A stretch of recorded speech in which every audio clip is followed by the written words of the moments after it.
All right, everybody. Does anybody know the new schedule? What we're supposed to do? Start now and go for an hour? A quarter past? Okay. We're going through lunch. Yeah. Nobody's going to eat. Man does not live on bread alone. Really serious. Yeah. Okay, so if you're looking for the worship discussion, you're in the right room. Okay, that's what we're doing here. So my name is Matt Tapley. I'm the lead pastor here at Lake Mount Worship Center. I'm Levi Clattenburg. I'm the worship community pastor here at Lake Mount. And he's also my son-in-law. So, and actually, you know what? We really believe in a culture family, and not just like we're literal family, but like a culture family in church, right, where it's a safe place for people to try and learn and fail and grow, right? And so that's part of what we'll touch on as we work through. So we've got 4 workshops that we're going to do. We're going to tag team and teach together over the next couple of days. So I don't know if you guys are planning to come to all of them, but you're going to miss out if you don't come to the others. We're doing part 1, so you have to come to the next one. So what we wanted to start with, so we have 4 workshops that we're going to do. We're going to talk about, and the language that we've chosen is how we build a worship pipeline, how we build a worship community, how we build a worship culture, how we build a worship set list. Those are the 4 sessions. And really, we chose that language because it's not so much how to, as if we're insisting you need to do it this way. We're just saying this is how we do it. And you probably all have your own ways in various ways. And so we just thought what might be best is if we kind of share what we do, and then what could be helpful, is even some discussion of what you guys do. And so we'd love for this to just kind of have an open feel, where if you've got questions or something that you just want clarification on, just maybe just shoot a hand up and we'll kind of keep it rolling that way. Just by show of hands, how many are actively involved in the worship ministry of your church? Okay, so I would have guessed that. That's good. Okay. So, so we want to talk today about building a worship pipeline, and that language. What we mean by that is how to identify and train people on the way up. So sometimes learning by contrast helps us to grasp the need.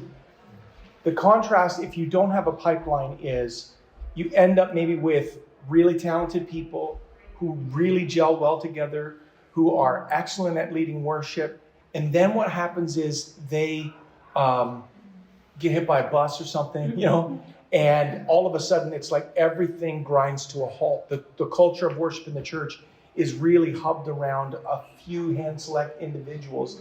And so while you might be able to build really tight unity and flow and, your slight little movements, when you move your leg this way, they know, okay, you're going back to the bridge, like you might be able to do that, right?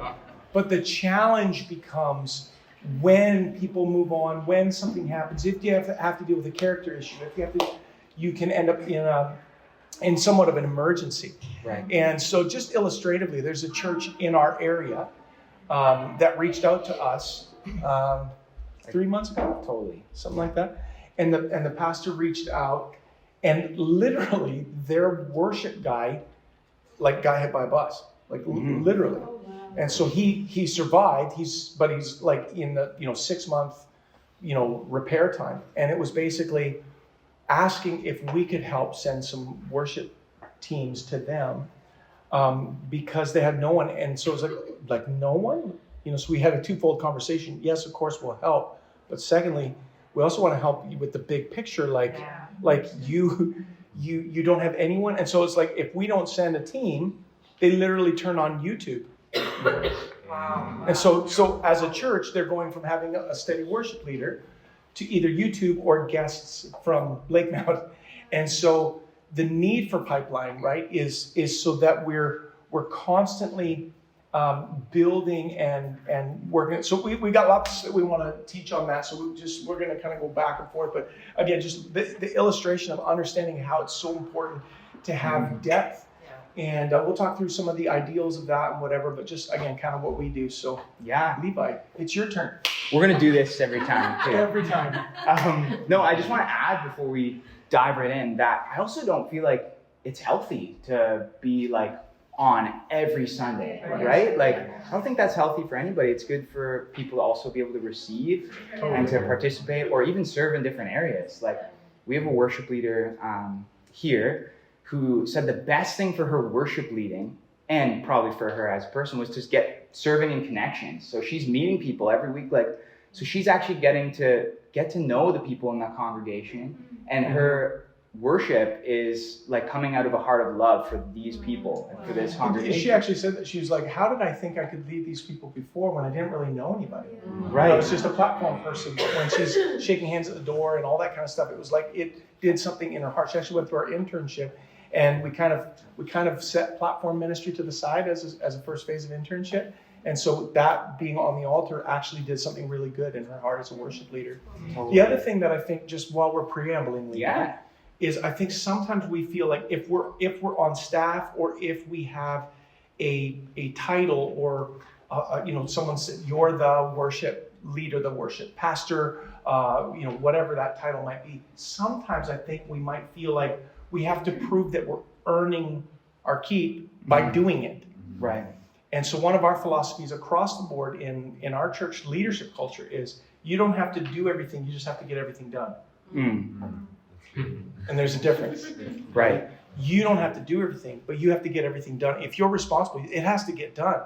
But like Levi, as our worship community pastor, a gifted, amazing worship leader, songwriter in his own right, I don't want Levi to lead every single service. And it's not because I don't receive from him, but it's because we want the pipeline. We want people that are being built to be able to receive and to be able to just participate. So Yeah, and as much as I love leading, I don't want to lead every Sunday because if I need to go on vacation or something, I don't want to be in a place where it's like, I can't. Right. So it's important.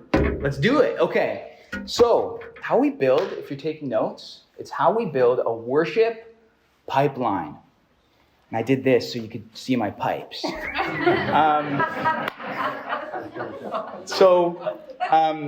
The first thing we want to talk about is how our pipeline, how we do it. Our pipeline has identified levels. So, Sunday morning, we would count that as like the end of the pipeline. And it's not out of importance or value. Like the kids are important too. We're not saying that. But Sunday morning is, Sunday morning, it's going to be a more critical year than junior high or kid. It's a bigger platform. Right. That if you're learning on it, if you make a mistake, it's more like someone could lose courage. Right. So Totally. their first time playing the bass and they screw up, they're like, I'm never doing it again. Yeah. So our pipeline actually is a safe place for people to begin to develop their talent. And again, not taking lessons in front of the kids, but but just having a place where they can begin. And it's, for lack of a better term, it's low risk. Right. But it's offering them the opportunity to grow. So Totally. Yeah. So we have several different areas of ministry that, aren't Sunday morning. So we have kids worship, which happens right next door to our main sanctuary in our West Hall area. And there's a full band almost every Sunday in that area. And so that's a great place to get people started. We have junior high on Wednesday nights. Pastor Curtis pastors that group.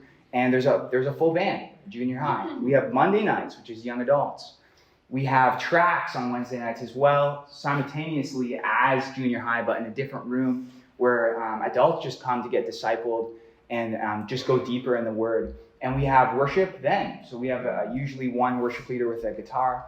Am I missing anything? We have Senior high as well on Fridays. And so there's all these different ministries. We have pre-service prayer as well before Sunday morning. And so all these areas are areas we can get people involved without putting them right in the hot seat, to say, on a Sunday morning. And so, and so we don't start people off right away on Sunday mornings. So what the way we do the pipeline that way is it becomes, like I said, it's a low risk opportunity. And it becomes, again, when you think of a pipeline, the opening part it's just beginning. So there isn't high pressure. Honestly, with kids in junior high, no one's sitting there criticizing your musical talent, right? But we don't let the pressure off, so to speak. If you hear how I'm saying, we're not like, oh, it's just the kids. It's like bring your A game, like lead, encourage. We want you to rehearse. Because there's always. Okay, is it just me, or when someone comes up and is like, yeah, I am a guitarist, you're kind of like, are you horrible? Like, always the people who come and volunteer are just like, you make me nervous, right? It's the people that you observe that you're like, okay, could we talk, right? But when someone comes and either volunteers or we're wanting to develop like kids or junior highs when they start to get a musical interest, we want them to have a safe place to try and grow. And then, honestly, a heart for the whole house also gets, like, our best drummers, our best worship leaders, our best guitarists are leading on Sunday mornings, along with some kid just figuring out which way to point the bass. Am I left-handed, right-handed? And so there's a cross-pollination of talent and skill and heart for the house. But literally, like, some of our worship leaders, like, my favorite thing is leading worship with the kids on Sunday morning. Yeah. And it's like, that's amazing. So it creates that pipeline. And so those are sequential. Kids, junior high, senior high, the midweek tracks, pre-service prayer on Sunday morning, things like men's ministry, our annual business meeting. Like, bottom line, like, we worship all the time. Like, if we're getting together, we worship. Right. And then young adults would be young adults on a Monday night would be like that last step before Sunday morning. So it's where we're really seeing that the talent and heart kind of totally reach a level that it's not embarrassing for them and also distracting for the people, because that's important too, right? Like, we don't want people distracted going, like, you're just sitting there, can I say, like, your butt goes tight, like, you're just like, oh. Right. I hope they can play this song all the way through I hope she doesn't cry her eyes out before she finishes the second verse. So that kind of thing, right? Like, we want to help people, help them go. So no, that's good. I just want to add to that too, because you mentioned the heart as well. And with that, like, we want to make sure that people feel cared for as well. So, like, in the pipeline, you meet somebody and they're like, hey, I'm a wicked guitar player. They send you a video. It's Shreddy McGee, it's Eddie Van Halen.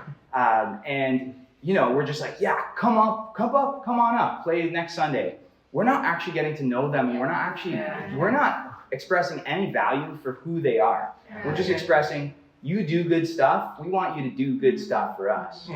And so we really want to it goes back to loving our community and our people, right?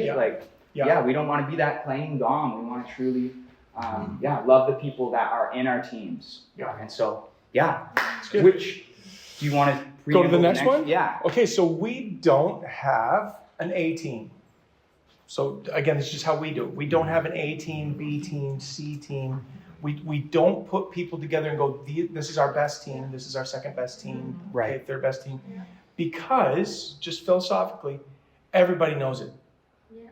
And so when the A team goes on vacation, it's like, oh, it's the August long weekend. Like, we don't put our best together and continually gel them as an A team. Yeah. Right. And we do that on purpose because we want to make sure that we are cross-pollinating, if that's the right term, like having strengths mix one with the other. And so we do that on purpose. So we're constantly mixing the teams.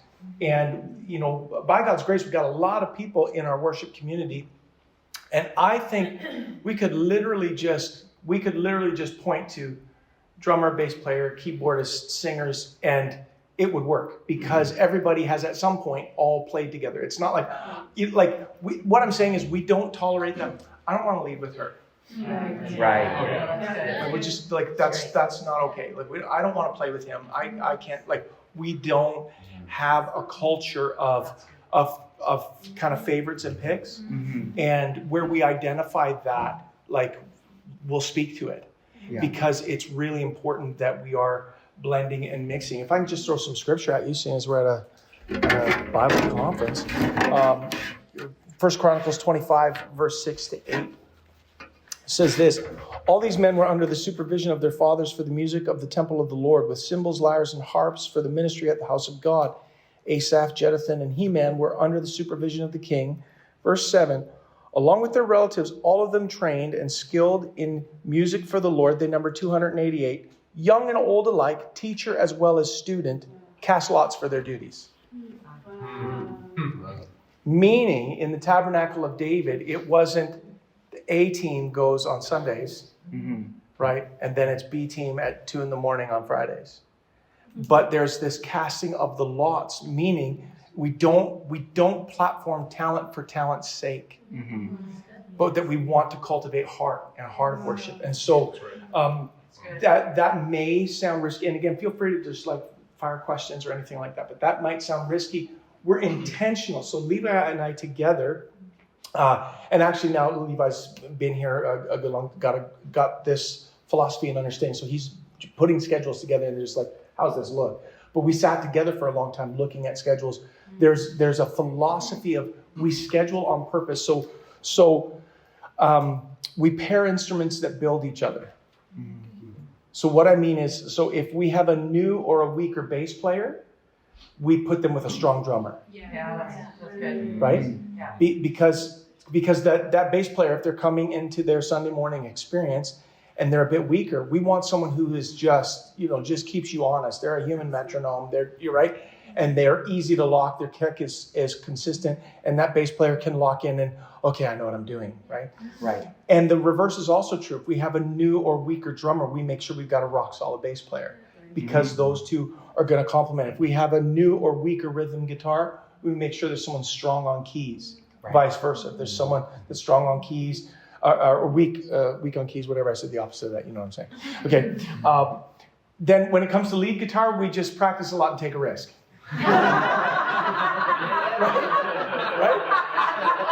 Like you're on your own. Like you're doing that lead line, So he's coming on the clouds. Like it's either you get it or you don't. So we practice a lot and then we take a risk. But we do help some of our stronger guitarists. Like Levi's a great guitarist. Brando, who was playing this morning, is a great guitarist.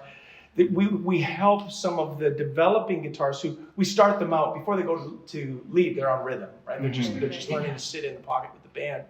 But if they go to a lead line, we help with tone because that's like with lead guitar, like 90% of it, right? Like you get some rich kid with some pedals and he sounds okay, you know what I mean? But it's just get some delay on there. Like, that sounds good. But you have people with different approach. Like we got a guy who loves jazz. Like he cut his teeth on jazz. Well, jazz approach in most worship settings is just it's too like it's like quarter notes all the time. Ding ding ding ding, and it's like no, let it ring out a little bit. But that's some coaching, and right. But then coaching on a Monday night with the young adults and trying some stuff. Hey man, why not sit in the delay a little bit more, and whatever. So that's the one where they're kind of out there, sink or swim a little bit. But we don't throw someone to sink or swim out the gate. They've come through the pipeline. Totally. And then with background vocalists, we primarily look for worshipers, and then rely on auto-tune. Right? we want worshipers. We want worshipers. I say that in jest, but like auto-tune is amazing too, right? It covers a multitude of sins. But like that's a sermon, right? It's like the Holy Spirit is our auto-tune. But we want people who are leading in worship, not just great vocalists. Yeah. Yeah, right. And there's a bit of bleed over between this and building the culture. But when it comes to if we just want the absolute best people, like then just save up our money and bring in the most amazing musicians in the area. Right. But are we gonna encounter God? No. So we really want to have people that when they're in that background vocalist, find a harmony. But if they don't find harmony and they're singing the lead line, okay, they're worshiping, they're going for it with like that's what we want because you're leading in worship. We're not borrowing totally from the world of trying to have, the band Kane on the stage. That's nice, but like, what do we want? We just want people who really worship. Yeah. Were you gonna? Yeah, I just had a question kind of in that, and maybe just a real life example of like onboarding where somebody who's not me fumbled it. It was me. Okay. older guy with some worship team experience from like 25 years ago, comes on very enthusiastic, talks a big game, try to onboard him, Sunday platform. He's planted in the church, but put him on and can't click, can't. Oh, right. Yeah, he's from Wedges and all that, and now he's on Indians. Yeah, he just crumbled on stage, and now I feel terrible. I think he's highly discouraged. I don't know how to approach a guy who's my elder. I love him. He's in his early 60s. He has some guitar experience. How do I restart this conversation and try to onboard him in a healthy way and add value to his gifts? You want to go first? Yeah. So just a question, like, where is his skill level at? Like, is he great, just can't do click, or is he like, there's not very much skill at all? Well, I think maybe it was just the band setting, because I heard him play, and he would come up and hang out at rehearsals, and so I didn't just cold throw him on the team. Like, I'm not, a sadist. Yeah. Or maybe I am. So I thought he was there. He can rip off. He's really bluesy, really Clapton-y. Okay. Really like that kind of stuff. I could picture it before you said that. You know what I mean? Yeah. Right. And then we put him in a context, and I'm like, okay, let's do "You Are Good," right? And send him the material a month in advance, and like had another guitarist on the team introduce him. But then he showed up, and he cratered. And I was like, what did I do? Like, really bad for him, right? And now I'm like, how do I get this guy to introduce him to conversations about the sound and the style and without hurting him or insulting him? Yeah. I don't even know where to start now. Right. Do you I feel like there's two different kinds of people, and everybody, we've all experienced this. There's teachable people, and then there's totally unteachable people that are stuck in their ways, that are saying, no, you guys all need to change to become more like me, right? And so there's kind of two camps, right? And so with a teachable person, I think it would be like, hey, great job. I think there's some things we could definitely work on together. These are some things I think, you could grow in, but I'm willing to work with you and would love to walk this with you. But then if there's not a personality, if there's a personality that's just like, I want it to be my way and my way alone, I think that's a lot trickier to deal with. But what do you think, Pastor? I think that the best way to get to the root of it is with questions and playing dumb. So, and if you don't like God played dumb, Adam and Eve. Hey, where are you guys? Like, you know what I mean? Like, Right. Who told you you're naked? Right? Like, just so like there's a bit of a leadership. There's a bit of a leadership skill in there. Just like, so how do you think it went? Right. Right? How do you think? Because that's going to tell me everything. So, like, for example, one of our guys, the church I was telling you about that we're helping out leading worship. So when we met with the pastor and his assistant pastor here, we have a guy who's been helping out over the years. So we know where we kind of, not officially, we don't have a ranking number system, but I just said, out of 1 to 10, how does so-and-so do as a worship leader there? And he's like, an 8. That just helped me understand who we're sending over there, right? When this guy's an 8, it's like, oh, we've got lots of people we can send to you, right? So if you say to this guy, how do you think it went? And he's like, it was amazing. We have work to do, right? But if he's like, what did you think? The question with some honesty is just, well, I think, a lot has changed since 25 years ago in worship, hasn't it? Right? Like if you're a drummer 25, I could play drums in church 25 years ago. I wouldn't dare play drums now in church. You know what I mean? It's like, I could literally just lock in 4 on the floor and I was doing good. Now it's like all these, you got 5 arms. And so I think getting a read on how he felt he did, and then, we always talk about, this isn't original to us, but we always talk about an affirmation sandwich. Yeah. You've heard that before, right? So just the top bun of, hey man, like here's what went really good. Here's the meat of, you played in F and we were all in G, and then just the bottom bun, like, but somehow you held it together. That was amazing, But yeah, I think I would want to get a pulse of how he felt he did, and then that's gonna help me know how deep the coaching is. If he feels, sounds like you think he maybe feels like he really blew it and he failed. Yeah, and it's also, we've been in this transition season, so I've been like in associate pastor mode, and Josh, I've let it sit for a while, and I'm starting to I've dropped the ball on it. Like I have, so I have to go to him and just apologize and love him a little bit, I think, and just be like, hey, let's open the conversation. So yeah, I would just come at it like, hey man, I've dropped the ball. I know I've been busy. We all are. I apologize. I need to follow up. How do you feel it went the Sunday that you played? And then if he's like, oh man, I felt so out of my depth and I haven't felt that way before. You know, a lot's changed. Playing with the click is different. You know, in-ears is different. I still prefer wedges, but you know, I do in-ears because that's what we do now. You know, but it's like all those where you can kind of help him.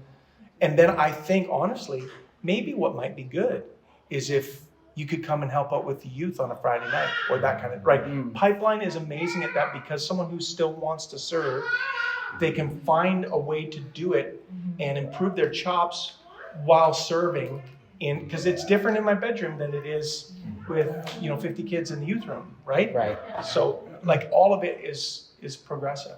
Thanks a lot. Yeah. No. And thanks for the illustration too. Yeah. I just have a little, so for example, I have a very similar situation, but he does not want to get the in-ears. Like we've tried countless times and he brings back his wedge. Like he brings back his amp.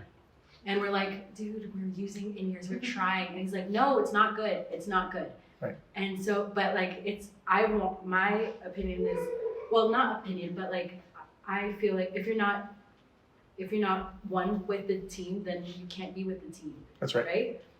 But at the same time, it's a person that loves to be there and he truly thinks that he's doing the right thing. Right. So how do you say, I'm sorry, right now it's not working? Like, what do you do? I always try to find another place for somebody. Okay. So again, either in the pipeline or like if he likes to play by himself, hey, would you like to lead at a men's life group? Right. But some alternative because I think when someone is stuck in their ways, it is tricky. Like when I think back, so I've been here 20 years now. When I first got here, there was like 30 people on the platform, and like some of them they weren't even plugged in, and like it was just chaotic. And so starting to lead and saying, hey guys, like. When's the last time you played drums? Like, was it the last time you played here? Yeah, that's not okay. Yeah. And then, like, some people got offended. Some people left the church. Right. But here's a philosophical piece, just for free. Worship is not an area to be involved. It's an area to serve. There is a difference. There is a difference. Because if you just want to be involved, help in the parking lot, make coffee, right? But another scripture is Psalm 33:3. You all know this: play skillfully. Like if there isn't a level of skill, it actually becomes an impediment to people's worship. Yeah. Right? So true. So I don't want to showboat, but I also don't want someone who's like, I just do it my way. Well, thanks, Frank Sinatra, but we're doing this together, and there's a way that we're doing this. And so having to draw the line, I would see if there's a willingness. If there isn't a willingness, and if it's a bit of a stubborn thing, a chosen direction is, you're choosing where you're going, and if someone's set in their ways, you're kind of choosing who you lose. But that's not your choice, that's theirs. Here's the standard. If they don't want to meet it. Yeah. Okay. Right. And I always try to help people see where they're deciding. Right? So we're doing it this way. I don't want to do that. So you're not wanting to be involved in worship? Like help them see that, like, this is what you're saying to me. I didn't say you can't be. Right. I said, here's how we're doing it, and you're saying you don't want to. Oh, so you don't want to be involved in how we're doing worship. Right. Yeah. I don't know if you'd say anything else to that. I think that's really good. Yeah. Yeah. I've seen this played out many times over the years, and it's usually older guys, right? And and now actually years later, I'm hearing some even hurt that they're expressing, like, I was kicked out and stuff. And so the mistake that I made in those times was not having enough conversation with them. Like that's when I go back now and say, like, I'm sorry, man. That was a hard season, and we didn't communicate enough. Like we didn't do this together. And now looking back, that's a mistake I made. So that would be More conversation, not less. more conversation. Right. Talk. That's good. That's good. One thing that I've seen it where people just step out, but I've had a couple of guys where I simply said, listen, I know it's hard, transitions hard, change is hard, but can you give me about 2 years and try it? And see if you can get used to it. Like if they're willing, like if there's some willingness, like I know it's gonna be hard, it's gonna be different. Right. You may not like it right away, but give it a year, give it a couple of years. Right. And you know what, maybe you'll come back and say, this is kind of cool. Yeah. Like this actually worked. And sometimes it doesn't work, but I've definitely had a couple of guys come back and like, you know what?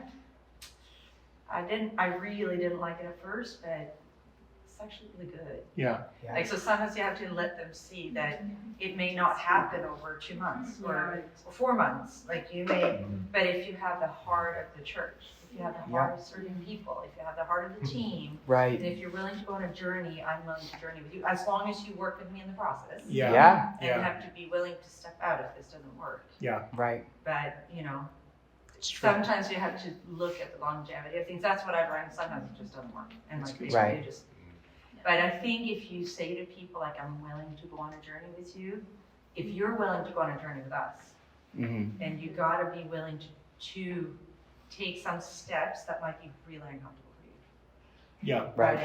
And something occurs to me just thinking about the one that you brought up is I think sometimes people who like to jam, which is kind of like guys my age and older, like let's go in the garage and just rock out. Yeah. So like the people who like to jam, sometimes they're thinking I'm doing something unique and original, and so there's a tension here. Okay, so every truth has 2 points of tension. Too much of one starts to get weird. We really want people to take the arrangement as you've heard it on Elevation or Bethel or whatever. Take that arrangement and nail that arrangement. Play those guitar lines until you can do something that's way better than that, and we all agree. Right? And so that also, for this guy you're talking about, oh, you want me to play that? Yeah, that's the lead guitar line for those songs that we sing, which is why we, right? And so sometimes, like if you were involved in worship 30 years ago, it was just like you came, you got the set list, and we're in G, okay. It was just kind of, I remember youth camps where you were allowed to just bring an instrument and just plug in and play. They had 15 guitars and stuff. It was just like, it was different, right? So I think that standard of arrangement, and then what you want on the other side is to then cultivate flow and responsiveness to the leader, the leading of the Spirit. Right. But that sometimes is a bit, it cuts through the weeds maybe for this other guy too, where it's just like, I do it this way. It's like, we want that guitar line, right? Like we and as close as we can to that tone, not because we want to karaoke what we heard on Elevation, but just so people can actually recognize what song we're singing before we start singing it, if we do it well, Yeah, no, it's Yeah. good. right? So, No, it's really good. And I think I thought I did because I sicked my brother-in-law who's played on our team for like 20 years, and he's a sick guitarist and a real humble guy. And I was like, hey, can you make this guy a project? And he wrote this big long email and links and explanations, and this is what Niall likes, and this is what we should do with the band. And then I was like, good, he's got a month to learn it, no problem. Right. And then we put him on the platform, and I'm like, I need to actually talk to him. I can't just send him an email, right? Right. oh man, yeah, we've all been there. Yeah. It's good. All right. Well, the next thing that we have to say is we have a leader and a co-leader. So I don't know how you guys do it at your church, but how we do it is we have a worship leader and a co-leader, and there's distinct differences between the two roles. So the worship leader is basically overseeing the worship as a whole. So the set list, they're overseeing that. The co-leader is singing a song, but also pressing into assisting and leading for sure, but then also leading a song and pressing in worship hard, right? So there's two distinct roles where, too many cooks in the kitchen can be a problem, right? So if there's no distinction, if you had two co-leaders, then how's the set list? Who's kind of got the final say on the set list, right? So the worship leader oversees that. It also gives us opportunity to bring in less experienced leaders and tee them up great as a co-leader for a song, build their confidence. So usually what we do is we always have an experienced leader. That's the worship leader position. If we're bringing in somebody new on a Sunday, that worship leader knows, all right, I'm going to tee them up with for lack of a better word, like a home run. Guaranteed home run. Yeah. Yeah. So like a song like that, just as an example, everyone knows What a Beautiful Name. And powerful lyrics, declaration of just who Jesus is, just powerful song, throne room song, singing right to God. That's going to go off. You give them a song like that at the end, third song or fourth song, home run, right? Right. So those are the distinctions between worship leader and co-leader, and that's how we tee people up as well. Yeah, so we're not throwing somebody in to start a service their first time. Right. So the experienced worship leader, right? So really functionally, a co-leader is more of an assistant leader. We say co-leader, but really it's understood that the leader is leading and the co-leader is going to take a song. Right. But again, the new and less experienced worship leader, when you tee them up with a win, it's the ideal, right? Like someone comes away going, yeah, I can do this. Like, you know, and so particularly some of your young ones, some of the timid ones, you know, they lead What a Beautiful Name like this, but the whole church is like this. You know? Yeah. And you know what I mean? But it just, they come away going, hey, I can lead worship. I can do this. And we'll talk about how we build community as well. But this is just in the pipeline, that leading and co-leading thing. Yeah. Question, the leading and co-leading. Does the main leader pick the list again? Yeah. The set list? And Yeah. then the co-leader just will do whatever is said. Can you lead this song and this song? Starting out. Yeah, starting out, for sure, like a first Sunday, for sure. If they're more of an established, like there are people that never, it's not like, yeah, there's just some people that never are in the worship leader position, but they've been here for years. And that's not because they're not gifted. It's just like they're gifted in another way than maybe stewarding the whole set list and leading the band in that way. That's the biggest part, actually. Often what the lid is for someone to move to the leader is they don't know how to lead a band. So they're a good worshiper, they're a good singer, and they can lead the people. They can't lead the band. Right. So we've had those, like that's an open conversation. Yeah. You know, like Levi's had those conversations. It's like, you're a co-leader for this reason. Because you don't play an instrument and you don't understand some of those necessary cues. You're just missing that dynamic piece. But tee that person up with a strong leader. Let them do that. And again, for the people in the congregation, what difference does it mean to them? You know, oh, I'm glad Sandra's singing this song. They don't think anything about, oh, she's not leading the band, or she, you know, like they're in the worship moment, right? So Yeah. So those open conversations are good. So if you have, like if Levi and I led together, we would talk through what's, you know, I'm not going to pick songs for him, he's not going to pick songs for me. We would talk that through because we're both leaders, but one of us would be co.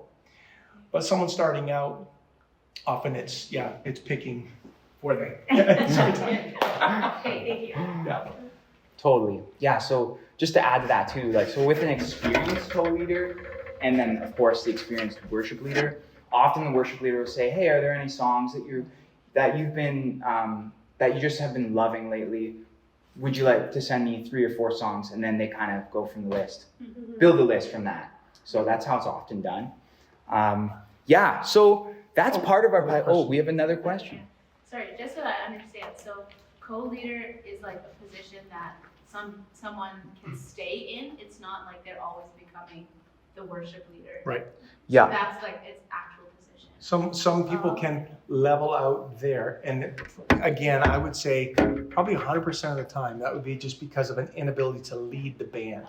That's, I think, essential to actually be a worship leader. You have to be able to, like, if we're moving in a different direction, or you know, whatever, the pastor calls for a song that we didn't practice, or you know what I mean. It's like you need someone who isn't deer in the headlights. We didn't practice this, you know. Yeah. So there's a certain degree where some people, and I think when people figure out that that's me, that's okay. It's not.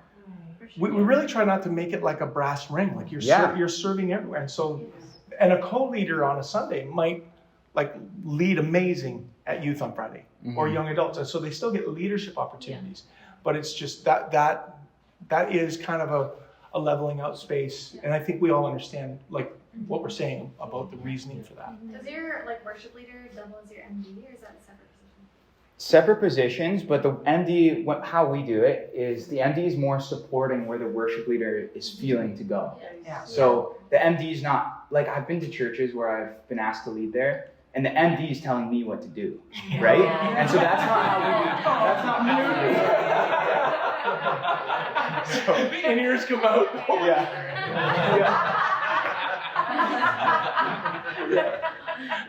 All of a sudden we're your guitarist. Just say, hey, I'll do this.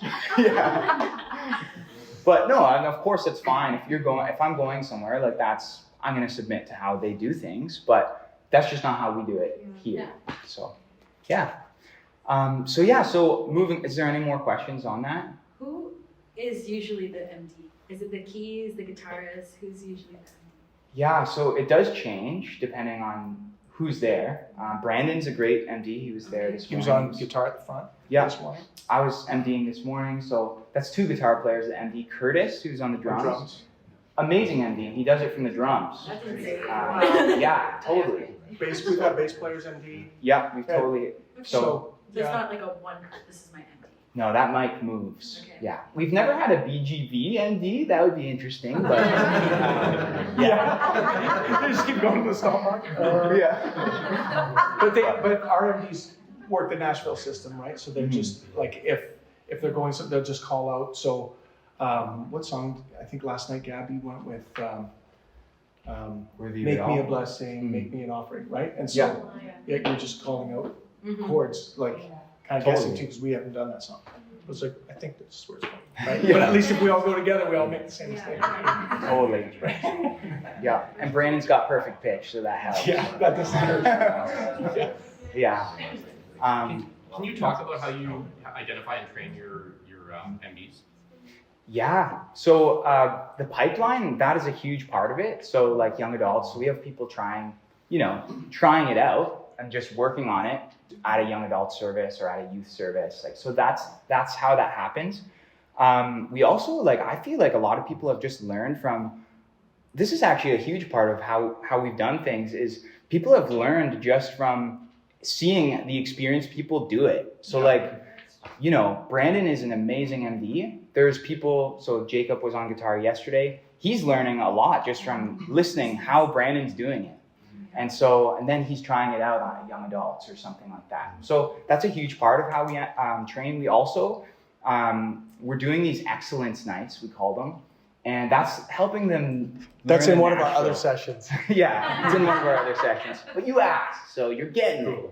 But yeah, so that we go over the Nashville number system, and that just helps everybody stay together. And not all of our not all of our youth musicians are going to know the Nashville system, but they're growing in it. And not even most of our Sunday people do know it. Yeah. But I think it's really important to just hit that nail one more time, is that it's about following the leader. There's not backseat driving from an MD. Right. And also there's a good culture of the worship leaders, and even the band to a certain extent are engaged with the leader, but also often watching me. And so there'll be times, right, where it'll just be we'll be in a spontaneous moment, and it'll be like, I'll just be like, whatever, some song, trying to say it as big as I can. Worthy of it all. Right. And he's like, okay, and they'll, right, and so sometimes those movements just, again, keep us embracing. Now we're kind of more into culture, but keeping us embracing the fact that spontaneity is a core value of the Holy Spirit. Right. He moves like the wind, so do people who serve him. So like that's what Jesus said, right? This is how the Holy Spirit moves. That's how we move, because we're born of Him.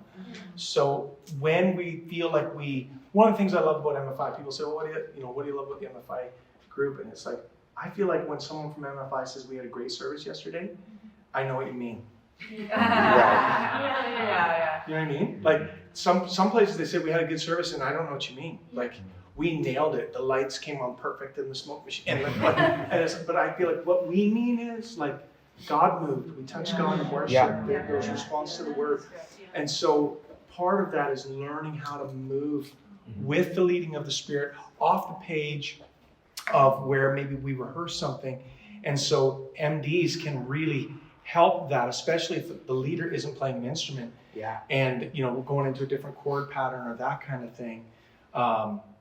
That's huge. Yeah. Totally. We've actually had spontaneous moments. This happens often where something just powerful is happening. The worship leader is just kind of leading out in a, spontaneous song.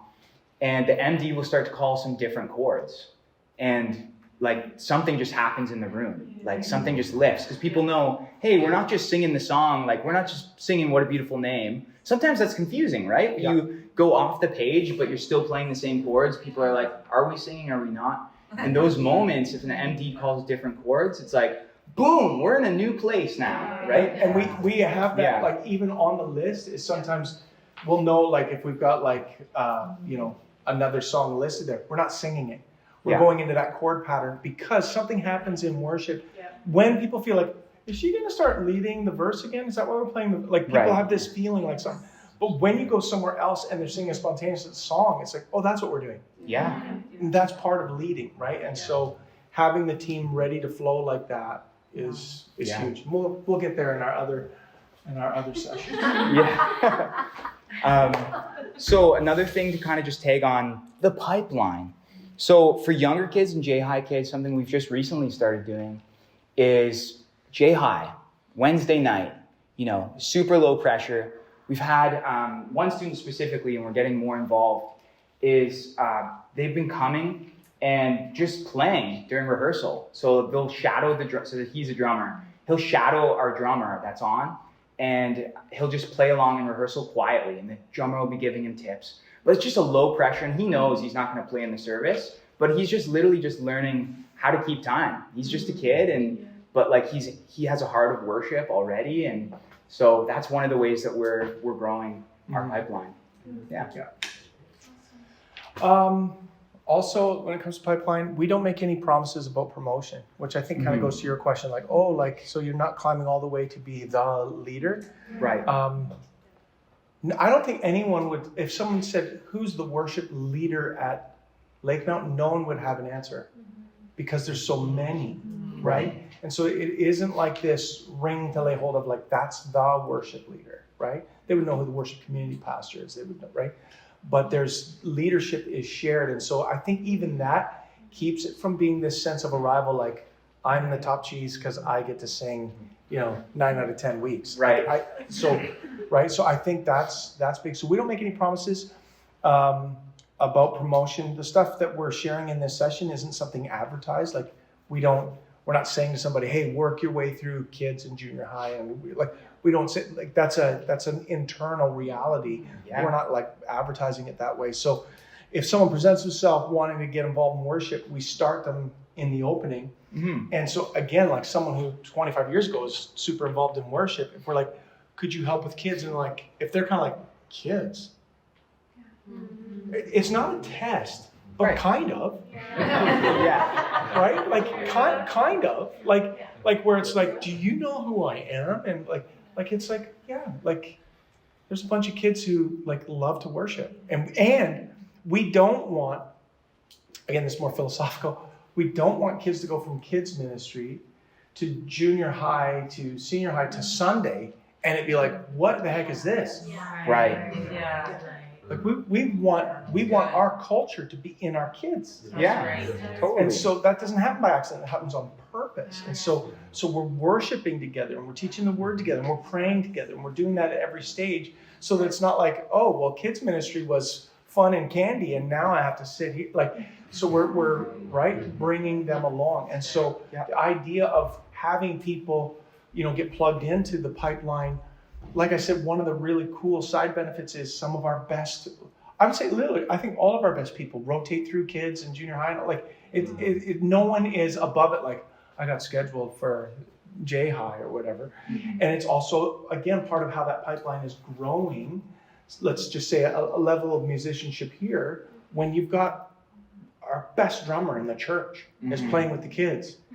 You're going to be like, I get to play with Tom? Like, Right. and so then, like, people are not feeling like they're putting in time. And so that's, we don't promise like this is put in 3 months here, 6 months there, whatever. Like, it isn't that way at all. It's just serve, and then we'll see, how you come through. How do you get people introduced to worship? So for example, I know that you get to know their hearts, you put them in the different departments, you like test it out, and then you bring them to Sundays. But how do you do that? Like, do you just open up the church, like, oh, if you're gonna be a volunteer in the worship ministry, we're gonna have a meeting on Wednesday, so you can come get to know the vision. Like, how do you do that? Right. That's a great question. Yeah, so we don't open the door. Like we don't. So we advertise. Yeah. Exposed. Yeah, well, Take because off. like to your point, what you were saying earlier is like we don't want it to be an area of involvement. We want it to be an area of service, right? So when everybody just feels like, oh, this is the 3-step program to get on the worship team, then it is just an area of involvement, right? Okay. Yeah. So People Yeah. tend to present themselves, and again, I know I was poking fun at the person. Like, it's just the person that's like week 1 and they come up and they're like, we announced we were doing a recording, whatever, 6-7 years ago. And it was this guy's first Sunday. He's like, you guys doing a recording? I did a recording at my last church. I feel like God brought me here. I'm like, do you? I'm like, what's your name and what's the name of your church? Like, you know what I mean? I don't think I ever saw him again, but the fact is people will present themselves, but also there is a law of attraction. Yeah. Like there is. And what we're talking about, honestly, and as we work through these sessions kind of somewhat sequentially, I think what you'll see is like, if you will say like to your question where it's like, okay, this guy wants to do it this way, but we're trying to build this way. If we draw the line and that guy is like, fine, I don't want to play, or like worse, like, forget it, I'm leaving this church. That's awful. And yet, not your choice, his. right. And here's what I've discovered. Great musicians don't go into a church with weak musicians and think to themselves, they need me. Right. I'm here. I will help. Great musicians go into a church with great musicians and they go, I would love to play with them. Right. Yeah. Whether that's right or wrong, that's just a bit of a law of attraction. I don't think there is a right or wrong to that. I think it's on us to preserve a culture that isn't, let's platform talent right away, that's building a heart of service mixed with excellence, that people will go, hey, if you ever, like, so it ends up being that people just kind of hover around like, hey, if you ever, need another bass player, oh, you play bass? Yeah, play good, Right. And you put them in the pipeline, like, man, this guy's amazing. Mm-hmm. Like this guy's really, and a heart of worship, and been here all this time. So sometimes the pipeline's quick. It's like, this guy's been here 5 years. We didn't know he killed it, whatever. Yeah. And so when you hold that bar, and it's not talent alone, but if there isn't a talent standard, then the talented people are repelled. Yeah. Because I'm not coming in here to fix it for you. And they know, any good musician knows, I can't fix it from the drums. Right. Like a good keyboard player isn't going to make everyone else better. Right? So if we'll hold the standard there from heart and talent, they'll look and say, this is something I want to be a part of. And so it kind of, I wish I could just say, here's the steps, but honestly, it just kind of happens. Really, it just happens. And I think what you could write down and go, okay, this is how. It's a law of attraction. Yeah. I think we do our best. And honestly, if we recognize significant anointing on someone's life, and they're maybe not as talented, but they're passionate and they're gifted, they're on the platform. That's fine. Mm-hmm. That's what the rest of the team is for. Right. Like, it's, you know what I mean? Like we can help, but like someone's got a passion for work. And again, we're not going to sit down and go, hey, listen, you're not that good, but are you ever anointed? It's just more like, we're not, it's not one or the other. Yeah. But if I can be honest, if I had to choose, I'm choosing anointing and heart every time. Yeah. I would take someone that can't really sing that good, but they meet Jesus in their worship. I would take that all day. Otherwise, let's save our money and have Ariana Grande come in every week. And, the fact is, it's not just talent. We want people who touch God and will lead people there. Yeah. So, yeah, That's really good. It's okay. you're good. Okay. That's another one. Soundboard involvement and online mix is a way that we've identified some talent as well. For Because, sure. like, someone has a musical ear, it comes out when they're mixing sound. Mm-hmm. Like, you get a great mix, it's like this person probably sings or plays or knows something, right? So that's actually, we found that to be an interesting onboard to the worship community too. It's great. Yeah. This one, I guess. All right. People who approach and want to get involved, we never say yes right away. So that kind of ties in with the we don't make any promises about promotion, right? So I've had lots of conversations. People come up to me. So we do this thing called the huge day. And it's kind of like get plugged in somewhere serving, get, find a life group, that sort of thing. And I've had lots of people come up to me and that I've never seen before and be like, hey, I'd love to be involved in the worship community.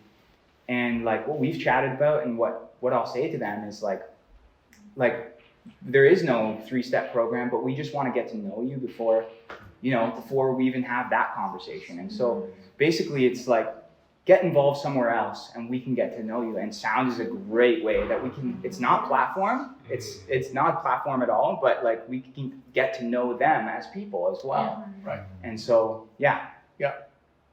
So, and there's some foregone conclusions in what we're saying here, which will come up more when we start talking about building community and culture, but like character is leading all of these conversations. Yeah. It doesn't matter how talented you are. It doesn't matter, if you were A team at some other church, like honestly, sometimes you have to unlearn the way someone else does it. Yeah. Right.